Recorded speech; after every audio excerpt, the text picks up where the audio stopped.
tutorial kung paano mag-install ng Java JDK sa Windows natin.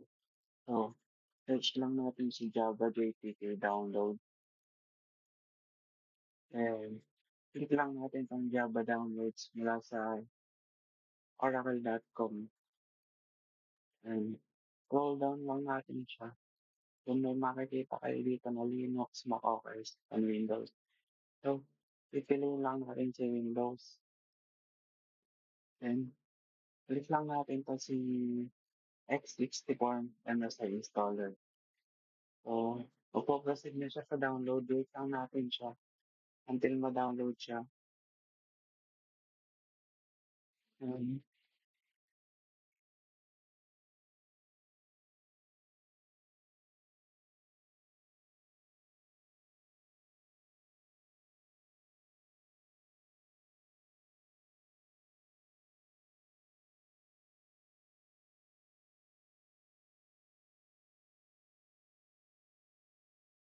wait lang natin siya ma-download. And then, after na ma-download, i-click lang natin siya. Um, so, sa akin, already installed na siya. Then, i-install it natin siya. Yes lang yan.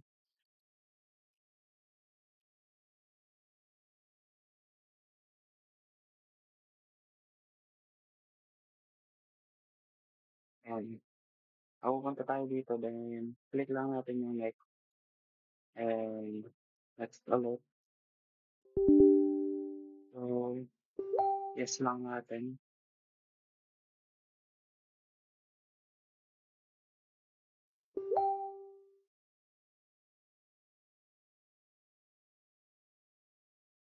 And then, already downloaded na siya sa Windows natin. So, paano natin siya check kung download na ba talaga siya and then yung version niya. So, punta tayo dito sa command prompt or CMD. Then, type lang natin si Java -- version.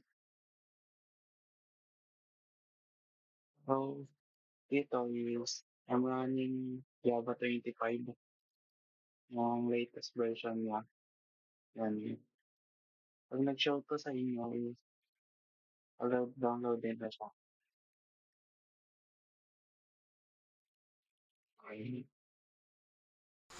Requirements. Number 1 is Ionic setup. Gumawa lang kami ng basic calculator na merong 4 function. Addition, subtraction, multiplication, division.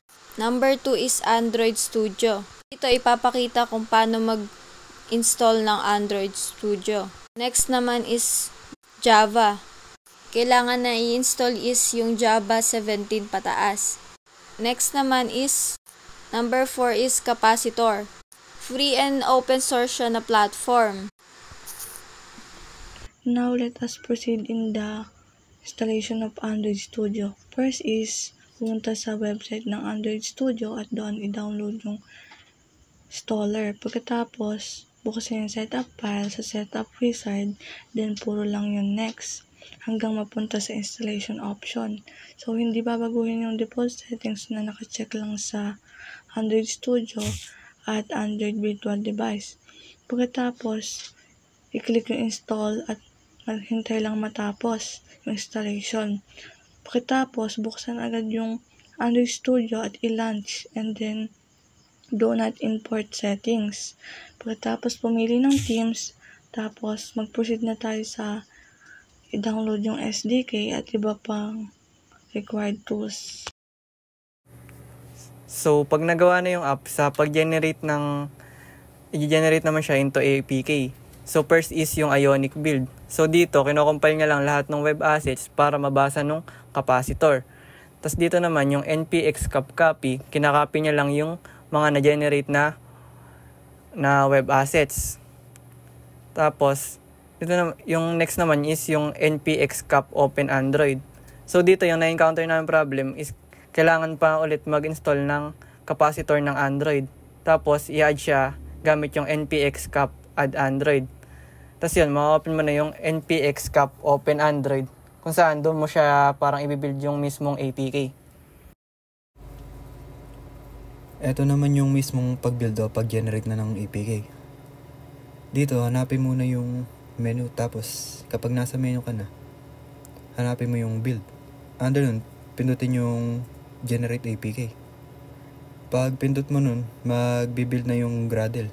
Then, hintayin lang matapos. Tapos, yun na. Pwede mong pindutin yung locate sa baba or hanapin sa path ng Android folder. Ngayon, na-install na namin yung APK na na-generate kanina. And then, ide-demo namin yung app na ito. Calculator app. 3 plus 6 equals 9 minus 3 equals 6 times 2 is 12 divide 2